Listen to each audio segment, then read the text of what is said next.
Hi, this is Kunal from brothers academy. मैं chemistry पढ़ाता हूँ डोरंडा कैंपस में। कई लोग मुझे पहले से जानते होंगे और जो नहीं जानते हैं अब बिल्कुल जान जाएंगे। अ, मेरी तो आज पहली लेक्चर है, वीडियो लेक्चर। बट मैं बता दूं कि ये जो हम टॉपिक पढ़ाने जा रहे हैं, एसिड्स बेसिस एंड सॉल्ट, इसकी ना 5 video lectures already brothers academy के साइट पे अपलोडेड है। तो छठी लेक्चर मेरे द्वारा जो मैं आपको पढ़ाने जा रहा हूँ। और देखिए, एसिड्स बेसिस एंड सॉल्ट में जो पहले वीडियो लेक्चर्स हैं, जो 5 वीडियो लेक्चर्स हैं, उसमें बड़ा ही खूबसूरत तरीके से पूरा इलाबोरेट किया गया है एसिड बेसिस के बारे में। बताया गया कैसे वो डिसोसिएट होता है, फिर आपको बताया मोनो एसिडिक बेस क्या है, कुछ इस हिसाब से, फिर mono basic dye basic acids क्या है, वगैरह वगैरह। और जिनको ये लग रहा है कि पहली बार सुने हैं तो जाके प्लीज एक बार वीडियो लेक्चर्स देख लेना, पहला 5। ठीक है। अच्छा, मैं जो यहाँ पे पढ़ाऊंगा ना, वो तुम्हें एकदम ना साफ पानी की तरह क्लियर क्रिस्टल दिखने वाला है, समझ में भी आने वाला है बेहतरीन तरीके से।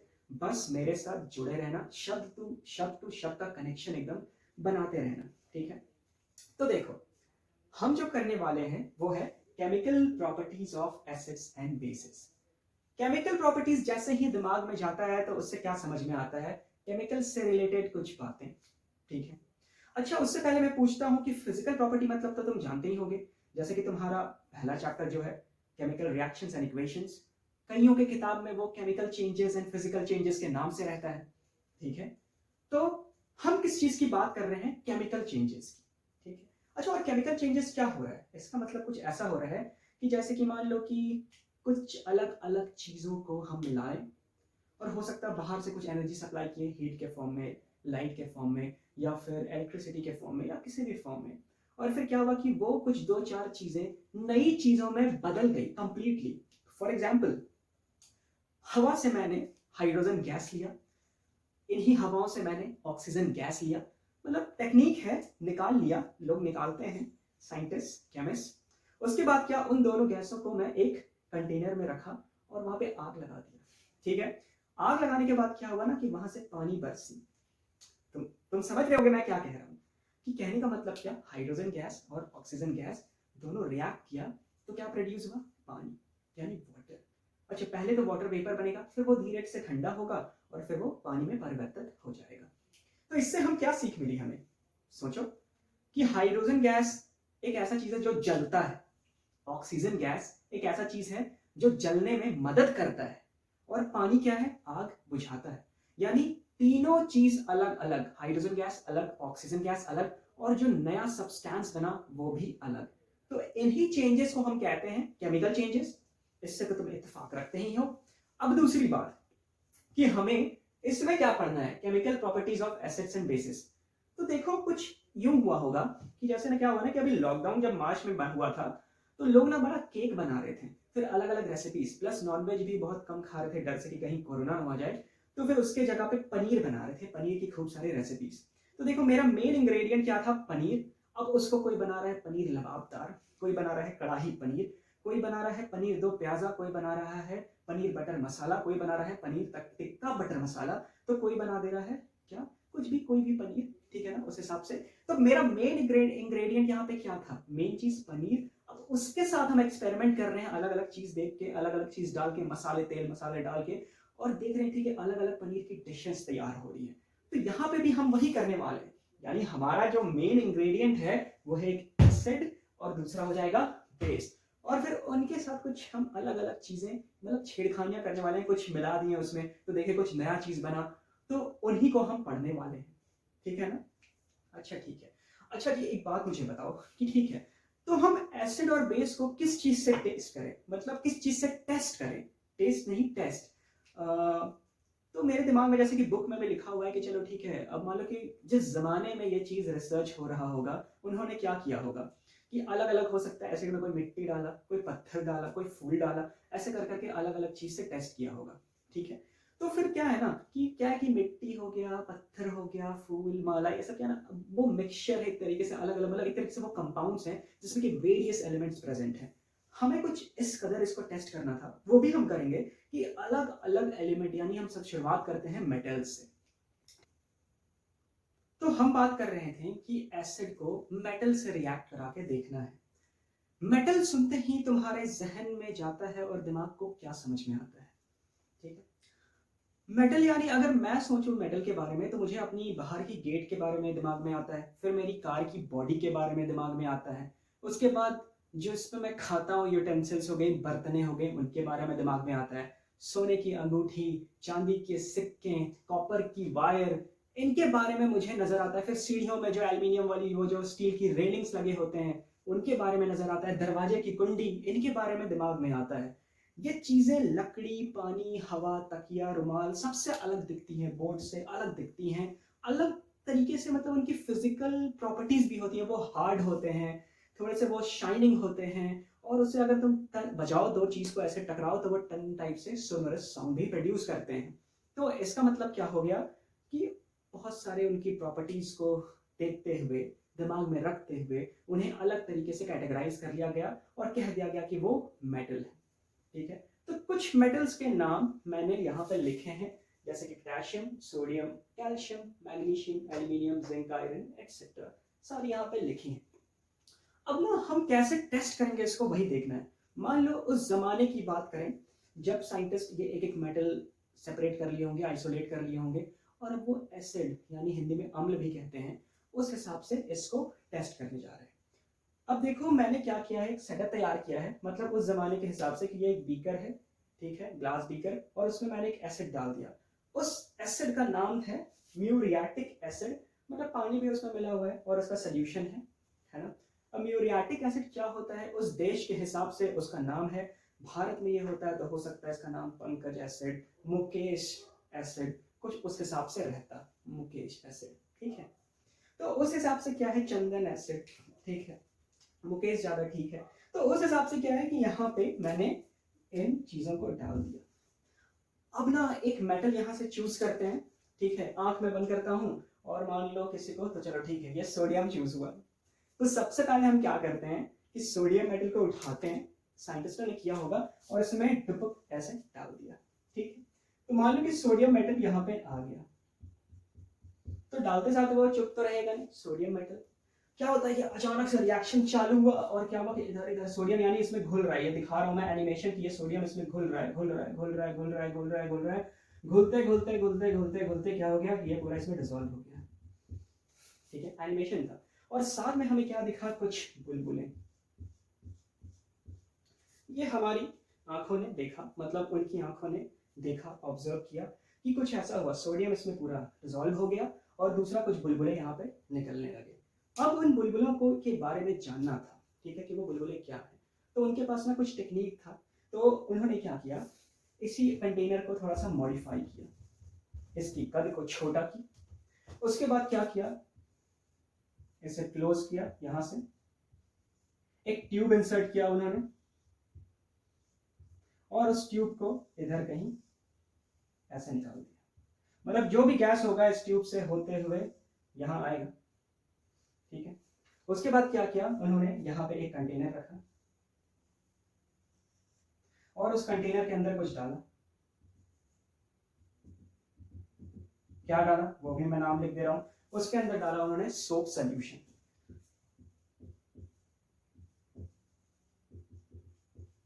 सोप सोल्यूशन क्या, जैसे कि बुलबुले, जैसे कि मान लो कि तुमने बचपन में खेला होगा उससे, वो जो वायर के आते थे उसके तुम साबुन वाले सोल्यूशन में डालोगे, फिर फूकोगे तो वो बुलबुले निकलते थे। तो एग्जैक्टली हमें भी यहाँ पे बुलबुले निकालने हैं, लेकिन वो बचपन की खेल थी, ये वैज्ञानिकों की खेल है, ठीक है, हो तो रहा है सेम चीज। अब देखो यहाँ पे क्या हुआ कि यहाँ पे जो बुलबुले यहाँ जो ये बुलबुले निकल रहे थे, वो बुलबुले यहाँ से निकलने लगे, और तो और क्या, वो जो बबल्स यहाँ दिखने लगे, ऊपर से जो साबुन के जो बुलबुले होते हैं वो भी यहाँ पे मुझे दिखने लगे ऊपर आते हुए। फिर क्या हुआ कि साइंटिस्ट ने ना अलग अलग टेक्निक निकाल के रखा था कि चलो ये कौन सा गैस है, हर गैस के लिए अलग अलग टेस्ट था, मतलब काफी जमाने से, 1000 साल 2000 साल, काफी साल लग गए इन चीजों को पता करने में, ठीक है। और ये सब जो डिस्कवरीज है आई थिंक लगभग 1700 या 1600 के आसपास में होगी, यानी आज से 300-400 साल पहले की बात है। तो क्या होता है कि उन्होंने क्या किया, एक साइंटिस्ट यहाँ पे एक जलता हुआ मैच स्टिक लेके तैयार है सॉरी, ये आग लगी पड़ी है, वो मैच स्टिक जल रहा है।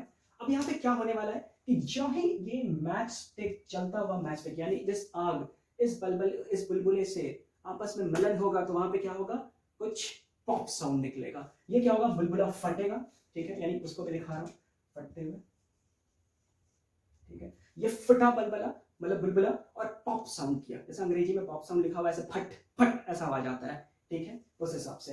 तो उन्होंने पहचान लिया, क्या पहचाना कि ये गैस हाइड्रोजन गैस है। ऑलरेडी बहुत सारा उन्होंने एक्सपेरिमेंट करके रखा था, तो एक पहचान हमें मिल गया क्या, कि ये वाला गैस क्या है, हाइड्रोजन गैस।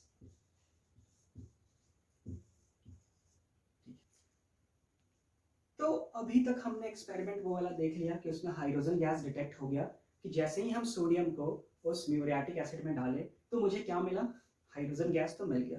देखो उसके बाद क्या किया उन्होंने, उस जो भी वो मतलब जो सोल्यूशन बना नया जिसमें कि सोडियम घुल गया, उससे उस कंटेनर से निकाल लिया और उसे गैस पे चढ़ा दिया दूसरे कंटेनर में डाल के, ठीक है। उसके बाद क्या होता है कि गैस पे चढ़ाने के बाद उसको हीट किया तो क्या हुआ कि कुछ ये जितना भी चीज़ है यहाँ पे वो इवापोरेट करने लगेगा। तो मैं इवापोरेट करते हुए एनिमेशन, यानी ये क्या हुआ कि इवापोरेट कर करके बाहर जाने लगा। कुछ देर बाद क्या हुआ, इवापोरेशन हो जाने के बाद फिर क्या हुआ, आग को बुझा दिया, ये पूरा उड़ गया, जो भी चीज़ इसमें होगा पता नहीं क्या था, ठीक है। और रह गई तो बस कुछ चंद पार्टिकल्स, जो कि कुछ इस तरीके से देखा, इसके वॉल्स एकदम नीचे बॉटम पे कुछ पार्टिकल्स। फिर आपस में साइंटिस्टों का डिस्कशन हुआ, मान लो दो साइंटिस्ट हैं कि भाई क्या है, तो दूसरा बोलेगा भाई मुझे तो, और ये थोड़ा ना व्हाइट पाउडर टाइप से दिख रहा था, भाई मुझे तो व्हाइट पाउडर लग रहा है, ठीक है। तो दूसरा साइंटिस्ट बोला चाट चाट के देख क्या है, तो ऑब्वियसली टेस्ट करके देखेगा कैसा है, क्योंकि ये थोड़ा थोड़ा व्हाइट पाउडर टाइप से लग रहा था, जो कि खाने वाला टाइप से लग रहा था, वो फीलिंग आ जाता है साइंटिस्ट लोग को, ठीक है। चाट के देख, तो देखा, एक बंदा ऐसा लिया, भाई ये तो वो है फिर वो क्या कहते हैं उसे, तो तुम रोज खाते हैं भाई क्या, अरे भाई मिठाई, नहीं नहीं, तो अरे वो जो नमकीन नमकीन होता है, पसीने, अरे नमक, ओके नमक, यानी इसका मतलब क्या हुआ कि ये जो चीज है ये निकला, और कौन सा नमक, वही कॉमन सॉल्ट जिसको हम खाते हैं, ठीक है। तो फिर बोला कि भाई ये तो नमक है, यानी ये क्या निकला, अपना कॉमन सॉल्ट, जिसको हम कहते हैं सोडियम क्लोराइड,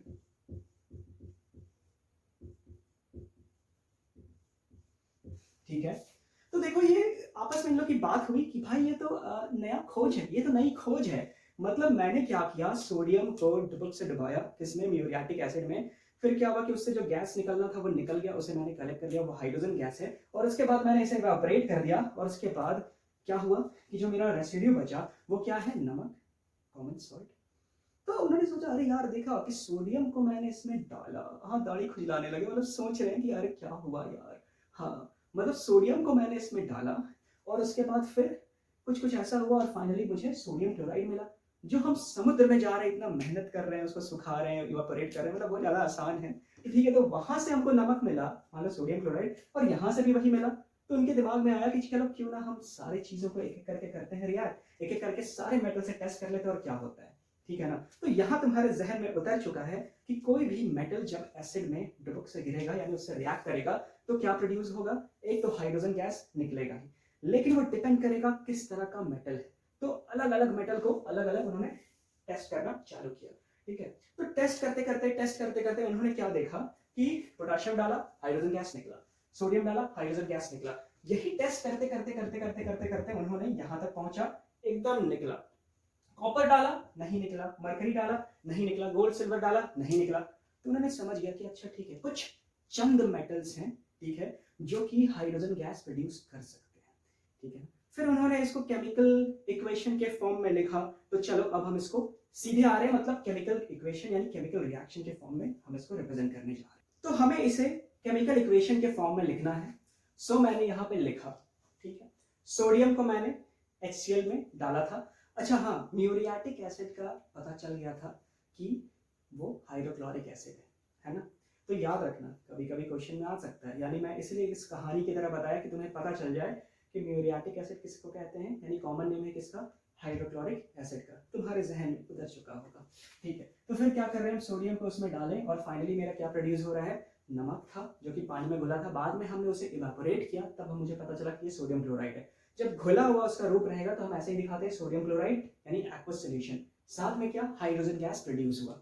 इसका मतलब क्या हुआ कि जब भी बाकी मेटल्स के साथ भी हम वही करके देखेंगे, है ना, तो कह सकते हैं क्या कि कोई भी जब मेटल है वो एसिड से रिएक्ट कर रहा है तो क्या प्रोड्यूस हो रहा है, जैसे कि मेटल सॉल्ट। मेटल सॉल्ट क्यों कह रहे हैं, अगर कैल्शियम सॉल्ट होता तो कैल्शियम क्लोराइड, और अगर मैग्नीशियम को डालते तो मैग्नीशियम क्लोराइड या तो मैग्नीशियम सल्फेट, अभी हम देखेंगे। तो यानी मेटल का नाम आ रहा है और उसके साथ सॉल्ट, यानी बेसिकली क्या, मेटल सॉल्ट,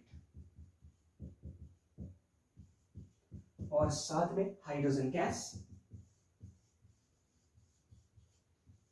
तो अब तुम्हारे दिमाग में ये अच्छे तरीके से उतर चुकी है कि कब जब भी कोई मेटल एसिड से रिएक्ट करेगा तो क्या प्रोड्यूस होगा, मेटल सॉल्ट, और साथ में हाइड्रोजन गैस लिबरेट होगा।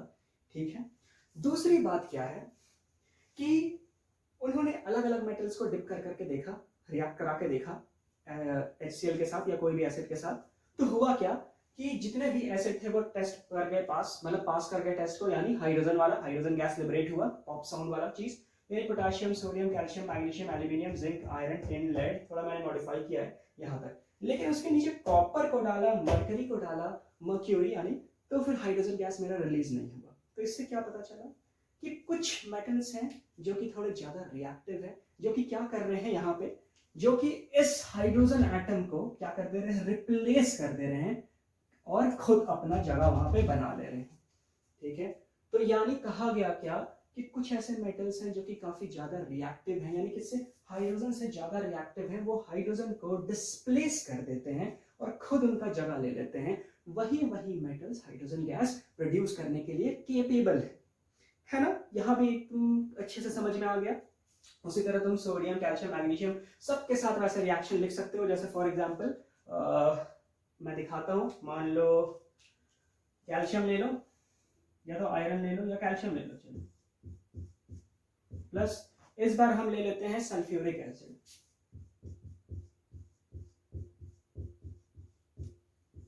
तो क्या प्रोड्यूस हो जाएगा, CaSO4 aqueous plus H2 gas, और फिर इसको अपना देख लेना, अगर बैलेंस तो ठीक है, नहीं तो बैलेंस कर लेना। तो यहाँ पे भी वही चीज हुआ, metal plus acid gives metal salt plus hydrogen gas, बड़ा ही आसान चीज है।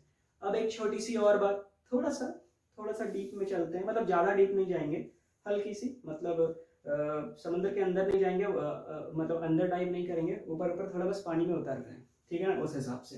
तो पानी में उतरने का मेरा मतलब क्या है, इससे पहले मिटा दे रहा हूँ, मैं सोडियम के बारे में कुछ जानकारियां देना चाहता हूँ, दिमाग में हो रहा है कि चलो कुछ जानकारी देते हैं। जानकारी देने का मतलब ये है कि यहाँ पर रिएक्शन में हुआ क्या है उसको ना बड़ा संक्षिप्त रूप से समझा देता हूँ, तो तुम्हें सेटिस्फैक्शन मिलेगा, सुकून मिलेगा देखना। ठीक है, तो होता क्या है कि सोडियम को ना जैसे ही हम हाइड्रोक्लोरिक एसिड में डालें तो सोडियम ने क्या किया, यही कुछ देखना है। अच्छा, उससे पहले ये हाइड्रोक्लोरिक एसिड बना कैसे होगा, तो शॉर्टकट में बता रहा हूँ। हाइड्रोक्लोरिक एसिड क्या है कि पहले गैस का फॉर्म लिया हुआ होता है। ये कैसे बनता है, जब हाइड्रोजन गैस और क्लोरीन गैस आपस में रिएक्ट करता है तो जाके मेरा क्या बन रहा है, हाइड्रोजन क्लोराइड गैस। ये आपस में कैसे बॉन्डेड है, कोवेलेंटली बॉन्डेड, एक इलेक्ट्रॉन इसका, एक इलेक्ट्रॉन क्लोरीन का, और आपस में ये कोवेलेंटली बॉन्डेड है, 1 2 3 4 5 6। ठीक है, होता क्या है, कुछ कारणे हैं जिसके कारण क्या होता है, जैसे ही हम इसको पानी में डालते हैं तो पानी का मॉलिक्यूल्स क्या करता है, इसको तोड़ देता है, बोला चल निकल, मतलब एक तरीके से पानी इसे फाड़ देता है, मतलब इसकी बॉन्ड को तोड़ देता है, अलग अलग कर देता है। लेकिन हाँ, इस तरीके से यह बॉन्ड नहीं टूटता है जैसे तुम समझ रहे हो। होता क्या है यहाँ पे कि इस कदर बॉन्ड टूटता है, मैं किसी और वीडियो लेक्चर में वो वाली चीज को क्लियर करूंगा, वो कवर करूंगा। वो बेसिकली होता है इलेक्ट्रोनेगेटिविटी से रिलेटेड चीज, पोलैरिटी से रिलेटेड चीज, उसको मैं कभी और या तो किसी मैं कवर कर दूंगा। लेकिन फिलहाल अभी इतना समझो कि क्या करता है वाटर मॉलिक्यूल, कि इस तरीके से इसको निकालता है कि ये क्लोरीन हाइड्रोजन का भी एटम लेके निकल जाता है, ठीक है ना। अब सॉरी, हाइड्रोजन का भी इलेक्ट्रॉन लेके निकल जाता है। अब हाइड्रोजन के पास क्या, हाइड्रोजन का अगर तुम पिक्चर बनाओगे तो कैसा होता है, एक न्यूक्लियस और बाहर में इलेक्ट्रॉन घूम रहा है, ठीक है। और अगर ये इलेक्ट्रॉन निकल गया तो क्या रह गया, बस एक प्रोटॉन। तो उसी को हम ऐसे दिखा देते हैं क्या, H+। और ये क्लोरीन क्या था कि पहले से इसके पास 7 इलेक्ट्रॉन है आउटर मोस्ट शेल में, एक एक्स्ट्रा मिल गया, तो क्या बन गया ये Cl-। तो पानी में ये इसी तरीके से रहते हैं H+ और Cl-। अब थोड़ा और विस्तार रूप, पहले तो मैंने दिखाया कि HCl गैस से कैसे ये पानी इसको तोड़ देता है, ठीक है, इस हिसाब से रहता है। अब थोड़ा सा और विस्तृत रूप, चलो देखते हैं। अब देखो पानी का जो मॉलिक्यूल होता है ना वो कुछ इस हिसाब से होता है, जैसे हम पानी को क्या लिखते हैं H2O। इसका साइंटिस्टों ने, वैज्ञानिकों ने स्ट्रक्चर तैयार किया, मतलब तैयार क्या किया, मतलब अपने इमेजिनेशन से और कुछ एक्सपेरिमेंट से, तो पता चला कि ऑक्सीजन का स्ट्रक्चर ऐसा है। ये ऑक्सीजन का एटम है जिसके आउटर मोस्ट शेल में 6 इलेक्ट्रॉन्स होते हैं, 1 2 3 4, एक यहाँ 5, एक यहाँ 6, ठीक है। वो कोवेलेंट बॉन्ड बनाया हुआ है हाइड्रोजन एटम से। अच्छा ये सब जिसको नहीं समझ में आ रहा होगा कोवेलेंट बॉन्ड तो ये क्या हो रहा है, तो वो तो ना मेटल नॉन मेटल में पढ़ना ही है, वहां तो मैं विस्तार रूप से पढ़ाऊंगा सब कुछ, ठीक है। तो होगा ये सारा चीज कवर, है ना। तो देखो, तो इस तरीके से दिखाया इसको वाटर मॉलिक्यूल को। अब क्या होता है ना कि जैसे मैंने दिखाया कि वो H+ आयन था, और H+ आयन है क्या, सिंपल क्या है, बस एक प्रोटॉन है, सिंपल एक प्रोटॉन। तो ये क्या है, एक तरीके से नेगेटिव चार्ज यहाँ पे ऑक्सीजन का, तो ये क्या करता है, इस H+ आयन पे लपक सकता है, ठीक है, इसको खींच सकता है, क्योंकि क्या ये नेगेटिवली चार्ज और ये पॉजिटिवली चार्ज, और यहाँ पे देखो इलेक्ट्रॉन्स 2 हैं, तो क्या है कि वो हाइड्रोजन को खींच सकता है अपनी तरफ। तो ये क्या करता है, हाइड्रोजन को अपनी तरफ खींच सकता है। तो फाइनली ये क्या बन जाता है, देखो ऐसा कुछ,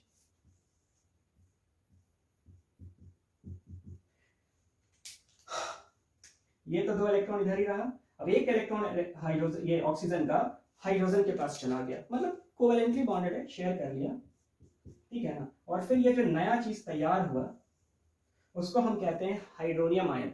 एक चीज यहाँ पे मिसिंग है, तुम भी सोच रहे होगे क्या, थोड़ा तुम गैस करो फिर मैं बताऊंगा, गैस करो। बिल्कुल सही, जिन्होंने सोच लिया क्या कि एक इलेक्ट्रॉन ऑक्सीजन अपना किसको दिया, हाइड्रोजन को, मतलब शेयर किया, यानी खुद से दूर कर दिया, तो एक तरीके से यहाँ पे एक पॉजिटिव चार्ज आ जाएगा, ठीक है। यानी हाइड्रोजन पानी में इसी फॉर्म में होता है, ठीक है ना। जो हम यहाँ पे लिखे हैं, रुक जाओ, ये जो अभी हम तुमको दिखाए थे कि H+ एक्वस, तो इसी को कहते हैं, इसको कहते हैं क्या, इसको ऐसे में रिप्रेजेंट करते हैं, ये वाले चीज को H3O+, और इससे हम कहते हैं हाइड्रोनियम आयन।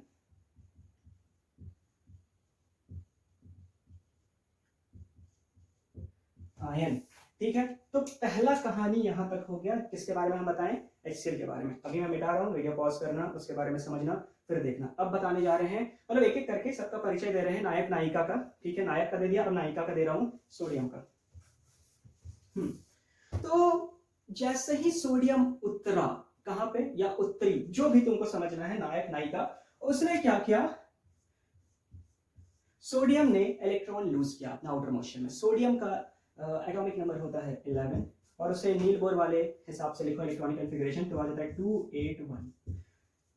लोगों ने बताया, वैज्ञानिकों ने, खासकर नील बोर ने, कि जितने भी एलिमेंट्स हैं उनको अपना, एलिमेंट्स के एटम है उनको अपना ऑक्टेट कंप्लीट करना होता है, यानी उनके आउटर मोस्ट शेल को 8 इलेक्ट्रॉन से भरना होता है। तो सोडियम के पास क्या है कि वो चाहे तो 7 ले ले, या तो फिर एक इलेक्ट्रॉन को हटा दे, ठीक है। तो इसका ऑक्टेट कंप्लीट हो गया, और हम कहते हैं क्या, ये स्टेबल ग्रुप है सोडियम का।